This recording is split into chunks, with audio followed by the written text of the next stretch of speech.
Hello guys, this is Vivek Pandey. Welcome to Adda 24/7 YouTube channel. दोस्तों बहुत बहुत स्वागत है आज के एक स्पेशल सीजन इसलिए मैं कह रहा हूं क्योंकि आज मैं यहां पे एक एनालिसिस रिपोर्ट आपको देने वाला हूं। गाइस, आपको मालूम है एक आईबीपीएस एसओ की नोटिफिकेशन आ चुकी है और जो भी बच्चे एलिजिबल हैं इसकी तैयारी में लग भी चुके होंगे। तो गाइज यहां पे अभी एक मामला आता है कि सर हम इस एग्जाम की तैयारी करें, इसका स्टैंडर्ड पीओ लेवल का होता है, क्लर्क लेवल का होता है। बहुत सारे बच्चे हैं जिसको ये कंफ्यूजन होता है किस स्टैंडर्ड का क्वेश्चन आता है, क्या कट ऑफ्स रह जाते हैं, ये सारी बात के अभी भी असमंजस बनी हुई है। तो गाइज ये सारा कंफ्यूजन है जो आज की वीडियो में हम डिस्कस करने वाले हैं। यानी कि हम यहाँ पे करने वाले जितने भी पोस्ट है एचआर, आईटी, मार्केटिंग, लॉ, राजभाषा अधिकारी, ये सब के एफओ के बारे में, ये सबका मैं कट ऑफ एनालिसिस आज करने वाला हूं। कट ऑफ एनालिसिस कहने का मतलब क्या होता है कि प्रीवियस 2-3 ईयर में क्या कट ऑफ्स रह चुके हैं। गाइज मैं आपको सबसे पहले बता दूं कि किसी भी एग्जाम की अगर मैं कट ऑफ के बारे में बात करता हूं तो डिपेंड करता है नंबर ऑफ वैकेंसीज पे और नंबर ऑफ एप्लीकेंट पे। तो 2-3 चीजें आपको यहां पे इंपॉर्टेंट है जो आपको समझना चाहिए।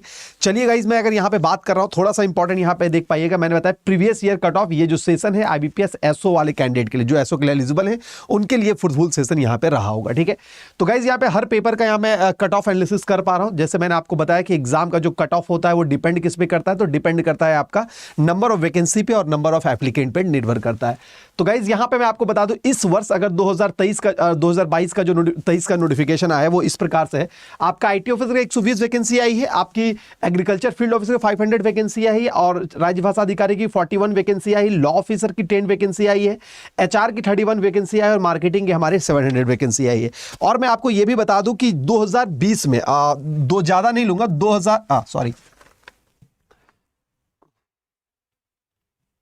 यानी इस बार की जो वैकेंसी है बच्चों वो आपकी की है 1400 प्लस है। ठीक है, यानी कि 1400 प्लस। और वही अगर 2020 की अगर मैं बात करता हूं गाइस तो आप देख सकते हो 2022 में जो वैकेंसी थी वो आपकी 710 के आसपास थी और 2021 की जो वैकेंसी थी वो आपकी कितनी, वो 1800, यानी कि उसमें वैकेंसी अच्छी खासी थी।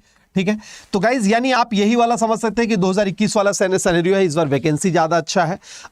नहीं, वैकेंसी अच्छी है। एसओ के कंपैरिजन आप देख सकते हो ना, 21 में 1821 के आसपास आया 2022 और फिर ये बाद में चेंज भी हुआ था बाद में। ठीक है, तो ये वाला अगर लास्ट ईयर के कंपैरिजन में करें तो नंबर ऑफ वैकेंसी अच्छा ही मानेंगे 2022 को अगर हम कंपैरिजन कर रहे हैं। तो गाइज ये मेरे पास एक रिपोर्ट है, मैं सबको एनालिसिस करके यहां पे आपको बताता हूं। थोड़ा सा चीज पहले 2-3 चीज आपको मालूम होना चाहिए कि अगर एसओ का एग्जाम की तैयारी कर रहे हैं तो 3 स्टेज में एग्जामिनेशन आपका चलने वाला है।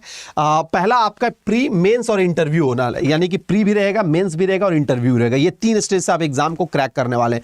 प्री जस्ट क्वालिफाइंग होता है और जब आपका फाइनल सिलेक्शन होता है वो मेंस और इंटरव्यू के बेस पे होता है। 2 चीज हो गई।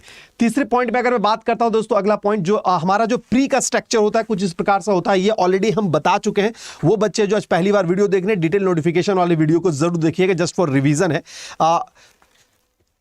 आईटी में 120 है बेटा, योग्यता मैंने ऑलरेडी बता दिया। तो गाइज यहाँ पे इंग्लिश लैंग्वेज के ये प्री का स्ट्रक्चर है, ये आपका किसके लिए, तो आईटी का, एग्रीकल्चर का, एचआर का और पर्सनल ऑफिसर मार्केटिंग का, ये प्री का स्ट्रक्चर है। उसी प्रकार अगर मैं बात करता हूं मेन प्री का स्ट्रक्चर लॉ ऑफिसर, राजभाषा अधिकारी के लिए क्या है, तो वहां पे ये है इंग्लिश, रीजनिंग और उसको क्वांट नहीं पढ़ के उसे जनरल अवेयरनेस का एग्जाम देना पड़ता है। बहुत सारे बच्चे कल कमेंट कर रहे थे कि सर लॉ ऑफिसर की 10 वैकेंसी, यही रहता है यार, यही रहता है यहाँ पे।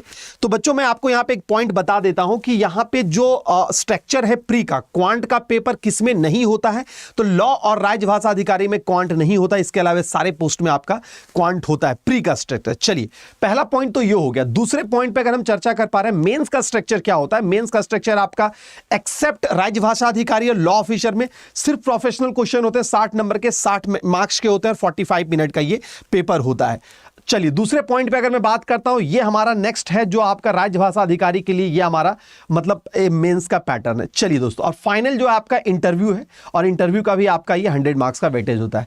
तो गाइज ये सारी चीजें ऑलरेडी मैंने बता दिया है आपको पहले भी, बस एग्जाम को रिकॉल कर रहे थे। ये 2022 का वैकेंसी है, चूंकि 2023 के वैकेंसी आप देख पा रहे हैं, हम कट ऑफ एनालिसिस करेंगे यहां पे, तो सारे एग्जाम को भी देखना यहां पे जरूरी होगा। ठीक है, अब प्री का लेवल ऑफ डिफिकल्टी कैसा होता है, लास्ट तक बने रहिएगा। मैं आपको थोड़ा सा 10 से 15 मिनट का ये वीडियो मैं लूंगा और 15 मिनट सारे ताले मैं आपके खोलूंगा कट ऑफ के रिगार्डिंग। तो गाइस 2022 की वैकेंसी ये थी आपके सामने। आईटी का 44 था, एग्रीकल्चर का 516 लास्ट ईयर भी था और ऐसे करके आपका लॉ का लास्ट ईयर भी 10 ही था और आपका मार्केटिंग का 100 पोस्ट था। यानी आपके अगर लास्ट ईयर भी एग्रीकल्चर और मार्केटिंग की ज्यादा वैकेंसी आपको देखने को मिली थी। उसी बात अगर मैं बात करता हूं 2021 का अगर है तो 21 का वैकेंसी उससे ज्यादा, आईटी के 220 वैकेंसी थे, एग्रीकल्चर के आपके 800 के प्लस वैकेंसी थे और मार्केटिंग के भी आपके 500 वैकेंसी थे। यानी कि 2021 में वैकेंसी हमारी ज्यादा अच्छी खासी थी। चलिए ज्यादा समय नहीं लूंगा, एक छोटा सा यहां पे मैं एनालिसिस रिपोर्ट आपको दे, एक मैंने डायग्राम यहां पे पाई चार्ट के रूप में आपको दिखाया गाइस। ये क्या है थोड़ा सा यहां पे अगर समझने की कोशिश कीजिएगा तो गाइस 2020 से लेकर 2022 तक के बीच में ये आपको पेपर दिख रहा है। ये ब्लू वाला जो है ये आपका 2000 किसका, ये 2022 का है। और ये आपका जो ऑरेंज दिख रहा है ये आपका 2021 का है। और ये जो आपका ग्रे दिख रहा है ये आपका 2020 का है, ठीक है। और ये क्या है, ये सब्जेक्ट वाइज कट ऑफ दिया गया, ये सब्जेक्ट वाइज कट ऑफ आपको दिया गया। प्रोफेशनल कहने का मतलब है अगर आईटी के बच्चे हैं तो आईटी के क्वेश्चंस आएंगे, अगर मार्केटिंग के बच्चे हैं तो मार्केटिंग के क्वेश्चन आएंगे, ये वाला पार्ट है। चलिए बच्चों, तो आप देख सकते हैं कि जो प्री का कट ऑफ गया है सब्जेक्ट वाइज, पहले मैं सब्जेक्ट वाइज एक रिकॉल करवा देता हूं फिर मैं सारे डेटा पे बात कर रहा हूं। तो गाइज आप देख पा रहे हैं इंग्लिश का कट ऑफ जो था हमारा 2022 में वो इस अराउंड गया है, यानी कि 6 के आसपास गया है। और 4 के आसपास मेरा गया है 2021 में। और 2020 में मेरा गया है क्या, आपको ये लगभग एक ही कट ऑफ है। कट ऑफ में बहुत अंतर नहीं है इंग्लिश का कट ऑफ में तीनों साल के कंपैरिजन में। उसी तरह रीजनिंग के बारे में बात करूं तो तीनों साल में आपको बहुत ज्यादा अंतर देखने को नहीं मिल रहा है। किसमें, तो रीजनिंग में। क्वांट में थोड़ा सा देखने को मिल रहा है, एक अलग आंकड़ा इसलिए देखने को मिल रहा है क्योंकि 2020 में था, वहां पे आपका जनरल अवेयरनेस भी कंबाइन के फॉर्म में आ रहा था, इस वजह से। तो दैट मींस कहने का मतलब है अगर 3 ईयर को हम कट ऑफ यहां पे देख पा रहे हैं, आप ये पगडंडी को सब्जेक्ट वाइज कट है, ये आपका क्या है गाइस, ये सब्जेक्ट वाइज कट ऑफ है। बस ये समझाने की कोशिश कर रहा हूं कि कट ऑफ आपका लगभग एक ही रडार पे आ रहा है, एक ही पैटर्न पे हर साल देखने को मिल रहा है, ठीक है। तो चलिए इसी पे बस यहां पे मेरा थोड़ा सा हाइक गया था क्वांट में 2-3 सालों में मेरा थोड़ा सा कट ऑफ ज्यादा भागा था। चलिए ये तो हो गया सब्जेक्ट वाइज। अब एक एक आंकड़े के बारे में बात कर रहे हैं गाइस, यहां पे देख पा रहे हैं। चलिए सबसे पहला पॉइंट आता है, ये रहा 2022 का प्री का कट ऑफ। बच्चों आप यहां पे देख पा रहे हैं, मैं ऐसा हट जाता हूं स्क्रीन से। 2022 का ये प्री का कट ऑफ है। प्री का कट ऑफ आईटी ऑफिसर के लिए जो गया था, मैं ईडब्ल्यूएस को कंसीडर करता हूं, आपके 125 नंबर का पेपर हुआ था। 125 नंबर का प्री का पेपर है, ये आपको मालूम है गाइस। तो 125 नंबर का पेपर में आपका 65 था आईटी का, एग्रीकल्चर का था आपका 17 ही था, आपका 22 का आपका राजभाषा अधिकारी का 22 था आपका। ऐसे करके आपको हर 48 आपका था लॉ ऑफिसर का, 40 था आपका किसका, तो एचआर का, और मार्केटिंग का था आपका 33। तो बच्चों कहने का मतलब यह है कि आप यहां पे अंदाजा लगा सकते हैं कि अगर प्री क्वालिफाई करना है तो अगर मान लो कि मैं आईटी ऑफिस, एक छोटा सा एग्जांपल लेके हम चल पा रहे हैं, अगर आईटी ऑफिसर की बात करें तो हम यहां हमारा 60 नंबर के आसपास 65 नंबर है, 120 नंबर का पेपर है, यानी कि मेरा 50 से लेकर 60% के आसपास मेरा कट ऑफ रहा है। 50 से 60% का कट ऑफ रहेगा। अगर आप प्रिपरेशन कर रहे हैं प्री में, अगर 60% के आसपास आपका स्कोर आ रहा है, दैट मींस आप कॉन्फिडेंट हो सकते हैं कि मेरा प्री क्वालिफाई हो जाएगा। ये 2000 कब का है, ये 2022 का आंकड़ा है। 2022 मैंने पहले सब्जेक्ट वाइज तीनों का आंकड़ा दिखाया कि आप देख सकते हैं कि किस पैटर्न से एग्जाम वहां पे चेंज कर रहा है। तो गाइज यहां पे बता दो कि 2022 में अगर आप 2023 वाला एग्जाम, ठीक है, 2023 के बारे में एग्जाम कर रहे हैं तो आप प्री में ये वाला रेंज पकड़िए, 50 to 65 वाला रेंज पर, 60-65 वाला रेंज पकड़िए, 60 भी सही है, तो आप प्री क्वालिफाई कर रहे हैं। पहला चीज तो ये हो गया, ठीक है, पहला चीज तो ये हो गया। अब बात करते हैं दूसरे पॉइंट में। एग्रीकल्चर में ना सीट खाली है पहले, अभी तो छोड़ो, पिछले सीटें खाली रह जाती थी पहले आज से अगर 3-4 साल पहले की बात करो, एग्री का सीट खाली रह जाता, तभी तो कट ऑफ कम जाता था। चलिए अब बात करते हैं अगले पॉइंट में। अगला कट ऑफ है मेरा 2021 में। गाइस 2021 के बारे में बात कर रहे हैं तो सेम अगर देख पा रहे हैं, आईटी का मेरा 66 के आसपास गया है, और सेम आपका एग्री का 21.25 के आसपास गया है, राजभाषा का 20 के आसपास गया है, और लॉ ऑफिसर का भी 42.38 गया है, और आपका एचआर का भी आपका 40.5 गया है, और फिर आपका मार्केटिंग का 24 गया है। तो बच्चों आप फिर 2021 का भी पैटर्न देखो, 2021 में वैकेंसी भी ज्यादा थी, 2021 में वैकेंसी भी ज्यादा थी यहां पे, ठीक है।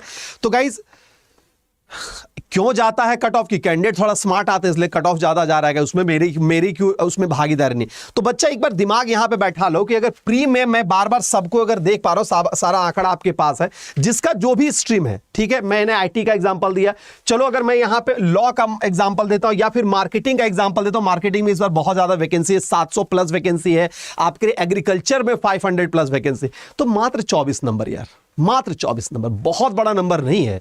और हाँ, एक बात ये दिमाग रखना, इससे आपका बहुत कुछ होने वाला नहीं है। प्री जस्ट अ डिसाइडर है। यहां अगर क्वालिफाइंग से बहुत ज्यादा नंबर भी आने वाला है तो बहुत कुछ वहां पे बदलने वाला नहीं है। ये प्री जस्ट फॉर क्वालिफाइंग है, इसका फाइनल सिलेक्शन में कुछ वेटेज यहां पे हमारा नहीं होता है। तो गाइज आप इस आंकड़े को देख के अपनी तैयारी को लग लें, आप जिस भी स्ट्रीम में आ रहे हैं। और पहला पॉइंट ये है, अगर इसके आसपास आप जा रहे हैं, आप इससे ज्यादा ही टारगेट कीजिएगा। मेरा तो यही कहना है कि जब प्री का टेस्ट आप दे पा रहे हैं तो आपको 50 to 60% का कट ऑफ लाना है। किसमें? तो प्री का कट ऑफ में। अगर ये वाला एरिया आप पूरा कर पा रहे हैं, अगर ये वाला रेंज आपका पूरा जा पा रहा है, तो आप सही चल रहे हैं। चलिए अब आते हैं मेंस का कट ऑफ में। गाइस अगर मैं बात करता हूं मेंस वाले कट ऑफ में, अगर मैं बात करता हूं, मेंस का पेपर मेरा कितने का था? तो गाइस 60 नंबर का पेपर था मेरा, 60 नंबर का पेपर था मेरा। अब 60 नंबर में जो मेरा पेपर आ रहा है, मैं बात करता हूं आईटी में 13.75 का कट ऑफ आ रहा है, 13.75। एग्रीकल्चर में थोड़ा सा मामला बढ़ गया, 27 के आसपास चला गया। राजभाषा में 27 चला गया, फिर ये 26 चला गया, ये 21 चला गया और ये 22 चला गया। आप अगर इसको देख पा रहे हैं तो अगर मैं 6 चक 24 40%, यानी कि अगर मैं बात करता हूं एवरेजन 40 से 50% के आसपास अगर नंबर आप सही कर रहे हैं मेंस में, यानी 60 नंबर का क्वेश्चन जो आपका प्रोफेशनल पेपर का आता है, जो आईटी वाले बच्चे होते हैं उसको आईटी के क्वेश्चन 60 कर पूछे जाएंगे, जो मार्केटिंग वाले होते हैं मार्केटिंग के 60 क्वेश्चन पूछे जाएंगे, जो लॉ वाले होते हैं लॉ के 60 क्वेश्चन पूछे जाएंगे, जो एग्रीकल्चर वाले होंगे एग्रीकल्चर के 60 क्वेश्चन पूछे। जब ये 60 क्वेश्चन पूछे जा रहे होंगे तो उसमें आपको कितना लाना है? तो 40 to 50% के आसपास आपको कट ऑफ लाना है। मैं कट ऑफ एनालिसिस कर रहा हूं, इसलिए थोड़ा मैं टाइम लूंगा आपको यहां पे, ठीक है? तो गाइज अगर आप मेंस का पेपर सॉल्व कर पा रहे हैं और ये आप अगर इस तरीके से इसको हैंडल कर पा रहे हैं, यानी कि लगभग 40 to 50% अगर मेंस में आपका स्कोर आ रहा है, accuracy should be accuracy, that means आपका मेंस भी क्वालिफाई हो रहा है। लेकिन मेरा यहां पे एक आपका कंसर्न ये होगा कि सिर्फ यहां पे आप मिनिमम कट ऑफ ला के आप सीट एक्वायर नहीं कर पाइएगा। क्यों नहीं कर पाइएगा? इसके पीछे भी वजह है, मैं आगे बता रहा हूं। दोस्तों अब थोड़ा सा आते हैं अगले पॉइंट पे। ये आपका 2022 का समझ में आ गया। 2021 का भी मेंस का कट ऑफ आप देख सकते हैं। आईटी में आपका क्या आ रहा है? 60 में 9.5 नंबर आ रहा है। 27.75 आपको एग्रीकल्चर में देखने को मिल रहा है। 23.25 आपको राजभाषा में देखने को मिल रहा है। लॉ में आपको 17.25 देखने को मिल रहा है। एचआर में आपका 22.75 देखने को मिल रहा है और मार्केटिंग में आपका 16.25 यानी ये जो मार्किंग किया गया ये 60 नंबर में, 60 में ये आया है। तो परसेंटेज मैंने आपको ऑलरेडी बता दिया ना किस परसेंट, 40 to 50% के आसपास अगर जा रहे हैं तो दैट मींस ये आप यहां के लिए एलिजिबल हैं, ठीक है? आप क्वालिफाई कर जाइएगा। सबको लगता है कि सर बहुत टफेस्ट है, अगर if you giving the right strategy you will be qualify the examination. आप इस एग्जाम को क्वालिफाई कर लेंगे अगर स्ट्रेटजी सही आपकी यहां पे जा रही होगी, ठीक है? तो पहला चीज तो यहां पे ये हो गया, ठीक है? पहला चीज ये आपको समझ में आ गया। अब आते हैं दूसरे पॉइंट पे कि सर आपने ऐसा क्यों बोला कि सिर्फ मिनिमम क्वालिफाई करना ही सफिशिएंट नहीं होगा। ये इसलिए मैं कह रहा हूं कि बच्चों जो आपका फाइनल सिलेक्शन होता है वो आपका क्या होता है कि आपका मेंस और इंटरव्यू को ऐड करके होता है। मेंस और इंटरव्यू को ऐड करके आप जब मेंस क्वालिफाई कर जाइएगा तो आपका इंटरव्यू का कॉल होगा। इंटरव्यू आपका 100 नंबर का इंटरव्यू होता है, ठीक है? दैट मींस इंटरव्यू आप दे के आ गए। और फाइनल अगर मैं बात करता हूं जो फाइनल कट ऑफ यानी सिलेक्टेड कट ऑफ जो जाता है, जब आपको अलॉटमेंट हो जाता है सीट, तो वहां पे क्या होता है कि आपका 80% है वो आपका मेंस का स्कोर लिया जाता है और 20% जो आपका ये आपका इंटरव्यू का स्कोर लिया जाता है। तो अब बात समझो कि जब 80% मेरा मेंस का स्कोर लिया जा रहा है तो दैट मींस अगर ये 9.5 नंबर लाके मेरा कुछ नहीं होना, अगर मैं इसे यहां पे 20 नंबर 22 नंबर के पास लाता हूं तो दैट मींस हमें एक अच्छा मतलब तब हम सिक्योर हो पाएंगे कि मेरा सिलेक्शन हो जाएगा। तो गाइज आप इसीलिए मैंने हमेशा बोला है कि जब भी आप इस एग्जाम की तैयारी कर रहे हैं आप 50% तक भी टारगेट करो ना कि 50% मेरे को सही करना है। अगर 60 नंबर का क्वेश्चन है 30 नंबर का सही करके आओ ना भाई, 35 नंबर का सही करके आओ, नॉट अटेम्प्ट कि सर मेरे को मैंने अटेम्प्ट लिया है 35, should be accurate, should be right, ठीक है? तो गाइज अगर मैं बात करता हूं कि फाइनल सिलेक्शन के बारे में तो वहां पे आपका 80% मेंस का वेटेज होता है, 20% आपका इंटरव्यू का वेटेज होता है। तो आपको यहां पे काम करना होगा। अगर फाइनल सिलेक्शन के बारे में बात हम करते हैं, जॉब प्रोफाइल क्या होता है श्वदीश एक बार मैं आपको बता दूंगा, परेशान ना हो। जॉब प्रोफाइल पे मैं एक वीडियो बना दूंगा। आज सिर्फ कट ऑफ एनालिसिस पे मैं बात कर रहा हूं, ठीक है? आज मैं सिर्फ कट ऑफ एनालिसिस पे बात कर रहा हूं, इसलिए बहुत ज्यादा मैं यहां पे समय नहीं लूंगा। तो ये पॉइंट समझ में आ गया। अब आते हैं तीसरे पॉइंट पे। तीसरा पॉइंट है तो 2022 का जो फाइनल सिलेक्शन था, यानी कि जिसमें हमारा मेंस और प्लस इंटरव्यू ऐड था, मेंस और इंटरव्यू जो आपका फाइनल ऐड था दोस्तों, यानी कि जो मेरा 100 नंबर का पेपर बना, यानी कि जिसमें 80% मेंस को लिया गया और 20% लिया गया हमारा इंटरव्यू को, अगर ये वाला पार्ट बना, उस केस में कितना कट ऑफ गया? तो आपका गया 37.40 गया आईटी के, 37.50 आईटी का गया। उसके बाद मेरा क्या 61 आपका गया एग्रीकल्चर का, आपका 56.33 गया राजभाषा अधिकारी, 49.93 गया लॉ ऑफिसर, 51.60 गया एचआर के लिए, और 48.20 गया आपका मार्केटिंग के लिए। तो गाइज ये 2022 का आंकड़ा है। तो गाइज मैं आपको यहां पे 2-3 चीज बता दूं कि सिर्फ अगर आप फाइनल सिलेक्शन के बारे में सोच रहे हैं तो सिर्फ आप मिनिमम कट ऑफ क्वालिफाई करेंगे तो उससे काम नहीं बनने वाला, क्योंकि आप देख रहे हो 80% आपका मेंस में वेटेज रख रहा है कौन? तो मेंस का पेपर। तो दैट मींस आपको उसके अकॉर्डिंग स्ट्रेटजी बनाना पड़ेगा, उसके अकॉर्डिंग आपको पढ़ाई करनी पड़ेगी। चलिए अब बात करते हैं प्री का target just PO level. Pre का टारगेट जस्ट पीओ लेवल हम कैसे तैयारी करेंगे वो आपको हम बता देंगे। फिलहाल आप कट ऑफ को एक बार समझ लीजिए, अगर ये स्ट्रेटजी पूरा समझ में आ जाता है तो आपको दिक्कत नहीं हो। उसी प्रकार 2021 का जो फाइनल गया है ईडब्ल्यूएस का 35.07 गया है, 62 मेरा गया है, एग्रीकल्चर का 46.27 गया है मेरा, इसका लॉ ऑफिसर का 40.40 गया है, और एचआर का आपका 54.53 गया है। ये जो नंबर गया है ये हमारा 100 में गया है, ये 100 का कट ऑफ है। 100 में 35.70, ठीक है, 100 में 62, जो भी हर कैटेगरी वाइज आप देख सकते हैं, यहाँ पे लिस्ट पूरा पड़ा हुआ है। तो गाइज अगर मैं देख रहा हूं बिल्कुल यार, अगर लास्ट ईयर रह गया था तो जो रह गया तो भूल जाओ ना। चलिए अब बात करते हैं, ये वाला सारा पॉइंट समझ में आ गया कि 100 में आपको ये वाला कट ऑफ। तो दैट मींस कहने का मतलब, मैंने दोबारा मैं रिपीट कर देता हूं कि प्री जस्ट फॉर क्वालिफाइंग है, उसमें बहुत ज्यादा मशक्कत नहीं करना है। दैट मींस आपको अगर 60% आपके टेस्ट में नंबर आ रहे हैं तो that means you are good candidate. और उसी बात मेंस के अगर आप मॉक पेपर लगा रहे हो वहां अगर 40 to 50% ला रहे हैं, दैट मींस आप हमारा सही है, ठीक है।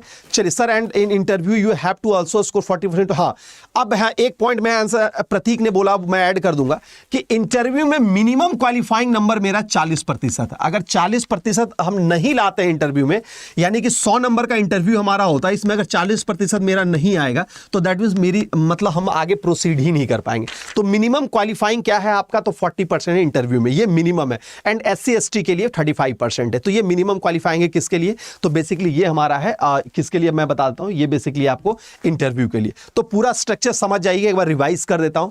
प्री जस्ट फॉर क्वालिफाइंग आप 60% नंबर ला रहे हैं, दैट इज ओके। मेंस में आपको अच्छा स्कोर करना है ताकि आप इंटरव्यू के लिए कॉल हो पाए। इंटरव्यू में जब आप जा पाएंगे तो इंटरव्यू में आपको कम से कम सिर्फ इंटरव्यू में आपको 40% से ऊपर नंबर लाना है। मेंस में आप अच्छा स्कोर करेंगे तो आपका फाइनल सिलेक्शन हो पाएगा। क्यों? क्योंकि आपका फाइनल सिलेक्शन में 80% है वो मेंस का वेटेज रखता है, 20% है वो आपका इंटरव्यू का वेटेज रखता है। ये आपका पूरा होता है, टफ कुछ नहीं होता, कुछ टफ नहीं होता बेटा, कुछ टफ नहीं होता। चलिए, तो ये गाइस ये पूरा हो गया एक एनालिसिस रिपोर्ट जो मैंने आपको बता दिया। मैं उम्मीद करता हूं कि जो आप जानना चाह रहे थे कि सर क्या होने वाला है इस एग्जाम का, वो पूरा क्लियर हो गया होगा। और अगर इस आप लॉ में, एचआर में, आईटी में अगर ये सारा कॉलम फुलफिल कर रहे हैं तो सबसे पहले तो आपको अप्लाई करना चाहिए। ऑलरेडी आप बैंकिंग की तैयारी कर रहे हैं, किसका क्या क्वालिफिकेशन होता है ऑलरेडी मैंने डिटेल नोटिफिकेशन पे एक वीडियो बनाया है, इसी चैनल पे जाके आप उसको देख लो, ठीक है। बिल्कुल जितने भी स्टूडेंट यहाँ पे हैं, सब कुछ एचआर वाले हैं, कुछ एग्रीकल्चर वाले हैं, कुछ आईटी वाले हैं, सबका क्या सिलेबस होता है इंडिविजुअल्स मैं बता रहा हूँ यहाँ पे ऑलरेडी, परेशान उसको नहीं लग सकता है नहीं। सबसे पहले कुछ इंपॉर्टेंट चीज़ों पे डिस्कस कर रहे हैं गाइज। इंपॉर्टेंट चीज़ ये है कि आपका 1/8 से फॉर्म स्टार्ट है, 21/8 तक अप्लाई करना है। If you are eligible you have to apply.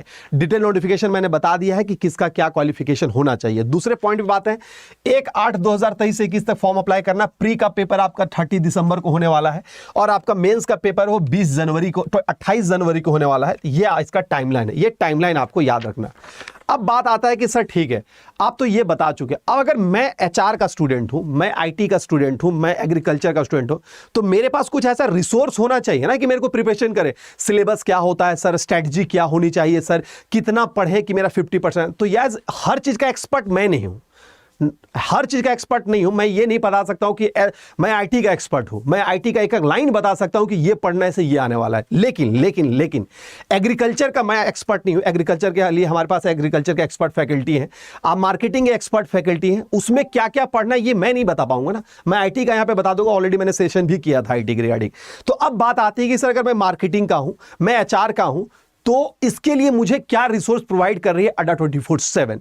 तो गाइज यहां पे मैं आपके पास आता हूं और यहां पे अड्डा 24/7 के बारे में आपको मैं बता दूं कि अड्डा 24/7 में क्या है कि जितने भी एसओ की वैकेंसीज आई है, हर की वैकेंसी की क्लासेस हम लोग रीलॉन्च कर चुके हैं। ये आईटी की क्लास है, ये आईटी की क्लास है जिसकी क्लास मैं लूंगा, इसकी एक एक नट मैं खोलूंगा यहां पे आईटी का, ठीक है। आईटी का मैं यहां पे जो पेपर होगा वो मैं कवर करूंगा।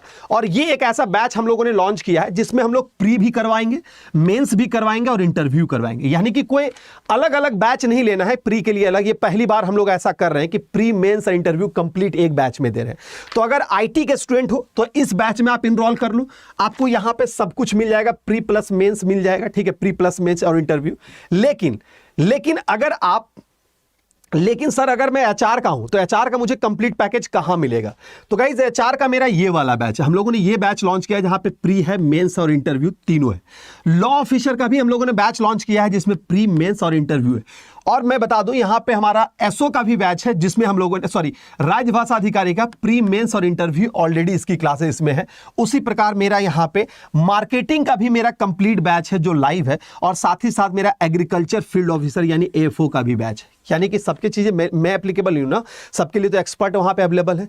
तो guys this are the batches, यानी कोई ऐसा पोस्ट नहीं है जिसके लिए हम लोगों ने बैचेस लाइव नहीं किए। और ये नॉर्मल बैचेस नहीं है, इट्स अ सिलेक्शन बैचेस। हमारे जो मैं प्रीवियस रिकॉर्ड के बारे में बता देता हूं कि ऑलरेडी एचआर वाली स्ट्रीम से हमारे यहां से सिलेक्शन हो चुका है, लॉ वाले में सिलेक्शन हो चुका है, मार्केटिंग वाले में सिलेक्शन हो चुका है, आईटी वाले में सिलेक्शन ऑलरेडी। ये जो फैकल्टी मेंबर हैं ऑलरेडी ने सिलेक्शन दिया है पिछले गत 2021-2020 इस सारे वर्ष में। तो दैट मींस आपको उस पार्ट में पूरा निश्चिंत हो जाना है कि गाइज क्या करना है और क्या नहीं करना है। वो लिमिटेशन आपको यहां पे पूरा मैं आपको यहां पे दे रहा हूं, ठीक है। Sir growth and hair filling to sir HR का क्लास कब से स्टार्ट होगा, क्या फ्री होगा क्या? यार फ्री क्लास तो कुछ क्लासेस एचआर की है जो regulatory body and SO YouTube channel में हम लोग प्रोवाइड कर रहे हैं, पहला चीज हो गया, ठीक है।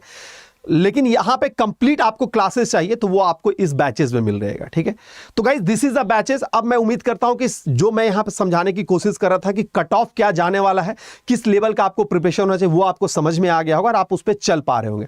अब आता है दूसरा पॉइंट कि सर इस बैचेस की फी कितनी है। पहला बात मैं अगर बता देता हूं कि अगर आप अड्डा 24/7 का ओल्ड स्टूडेंट है और आपके पास बैंक महापैक प्लस है, बैंक महापैक प्लस है, तो आपको इंडिविजुअल बैचेस में एडमिशन लेने की आवश्यकता नहीं। ये बैच इसमें है, ये भी बैच इसमें है, और ये भी बैच इसमें है, और ये भी बैच आपका इसमें है, और ये भी बैच इसमें है, और ये भी बैच आपका इसमें, यानी हर individual batch bank Mahapack plus में अवेलेबल है। You are go with that, ठीक है, ठीक है। हाँ, आईटी का मैं ही कवर करूंगा। तो गाइज ये वाला पार्ट समझ में आ गया। आईटी का मेरा बैच है ऑलरेडी, मैं स्केल 2 का भी क्लासेस ले भी रहा हूं। आप जान भी सकते हैं जो बच्चे होंगे, आईटी का मेरा ऑलरेडी स्केल 2 का बैच चल रहा है, अरबी वाला, ठीक है। बहुत अच्छे खासे बच्चे आए हैं ऑलरेडी, बैंकर बच्चे उसमें आए हुए हैं। तो गाइज ऑलरेडी ये बैच है जो मेरा स्टार्ट होने वाला आईटी वाला, ठीक है। और बाकी सारी बैचेस भी मैंने बता दिया। अब है कि सर ठीक, मेरे को अब बता दो कि सर ये बैच कब से स्टार्ट होने वाली है। तो सारी बैचेज वो 8 अगस्त से स्टार्ट होने वाली है। मैं एक दिन आऊंगा, सबका स्टडी प्लान में जिक्र कर लूंगा। तो 8 अगस्त को सारा बैच लाइव होने वाला है। पहला चीज तो ये हो गया। अब है कि सर इसकी फी कितनी है। तो गाइस फी तो इसकी कितनी मैं बताता हूं। सबसे पहले आप फी को रिड्यूस करने के लिए आपको यहां पे क्या करना है, तो आपको Y70 का इंप्लीमेंट करना। मैं थोड़ा फी पे अब चर्चा कर पा रहा हूं कि सर इसकी फी क्या होगी। तो गाइज आप कुछ मत करना, आप यहां पे ऐप पे चले जाना। यहां पे फिलहाल आप ऐप पे चले जाना, ऐप पे ही करना। आप वेब से ज्यादा अच्छा होगा आप एप्लीकेशन से हमारा करना, ठीक है। एप्लीकेशन से आपको 1% एक्स्ट्रा रिवेट मिलता है। आप ऐप पे चले गए गाइज यहां पे, और यहां पे आपको दिख रहा है मान लो कि रेगुलेटरी बॉडी एंड एसओ की कैटेगरी में IBPS SO, regulatory body and SO की कैटेगरी में आईबीपीएस एसओ, और वैसे और भी कैटेगरी में है। मैं आईटी का ही एग्जांपल लेता हूं, आप किसी में भी एनरोल कर सकते हैं सेम प्रोसेस से। आईटी में आप गए, आईटी में आपको ये बैच का फी कितना दिख रहा है गाइस। तो इस बैच की जो फी दिख रही है वो आपको दिख रही है, आपको एक सेकंड, उस बैच की फी आपको कितनी दिख रही है, तो आपको दिख रही है 3499। लेकिन आपको व्यू ऑफर पे जाना है और यहां पे एक कूपन कोड लगाना है, selection code. It's not a coupon code, it's selection Y706। Guys जैसे ये अप्लाई करोगे, ये फी जो है आपकी कितनी हो गई, 3200 रुपया में। दैट मीन्स कुछ कॉइन्स वगैरह लग के ये और रिड्यूस हो जाता है। तो बच्चों आप यहां पे एक पॉइंट समझ लें कि ये फी आप जैसे यहां पे Y706 का इंप्लीमेंट किए, ठीक है, ये आपकी 3200 के आसपास ये फी हो जाए, यानी 3200 में आपको कंप्लीट प्री, मेंस, इंटरव्यू, ये सब की क्लास फॉर एचआर, सबकी इंडिविजुअल क्लासेस है जो ऑलरेडी वहां पे अवेलेबल है, तो आप इस तरह से यहां पे ज्वाइन कर सकते हैं। ये है तरीका और ये है कट ऑफ एनालिसिस। मैंने एक बार समअप कर दिया है कि प्री में आपको 60% काम करना है, मेंस में आपको 40 to 50, उसमें ज्यादा मेहनत करना होगा क्योंकि फाइनल आपका वही रिजल्ट दे पा रहा होगा। और इंटरव्यू का क्या है ये भी है। अब महापैक में इंक्लूड नहीं होगा, महापैक प्लस में इंक्लूड है और रेगुलेटरी बॉडी में इंक्लूड है। मैं बता दूं हमारा महापैक प्लस और रेगुलेटरी बॉडी महापैक में, इसमें ये सारे कोर्सेज हैं वो इंक्लूड है। अगर आपके पास रेगुलेटरी बॉडी महापैक है तो आपको अलग से नहीं लेना है, अगर आपके पास बैंक महापैक प्लस है तो आपको अलग से नहीं लेना है, ठीक है। महापैक में सिर्फ आपका पीओ वगैरह ही हो पाता है, ठीक है। चलिए, तो मैं उम्मीद करता हूं कि सारी जानकारी दे पाऊंगा और किसी तरह के और भी अगर क्वेरी रही होगी तो जरूर कमेंट बॉक्स में मिलिएगा, उस पर मैं वीडियो यहां पे प्रोवाइड कर दूंगा। तो चलिए अभी के लिए इतना रखते हैं, फिर मिलता है अगले वीडियो में। तब तक के लिए good luck, good bye, wish you all the best दोस्तों।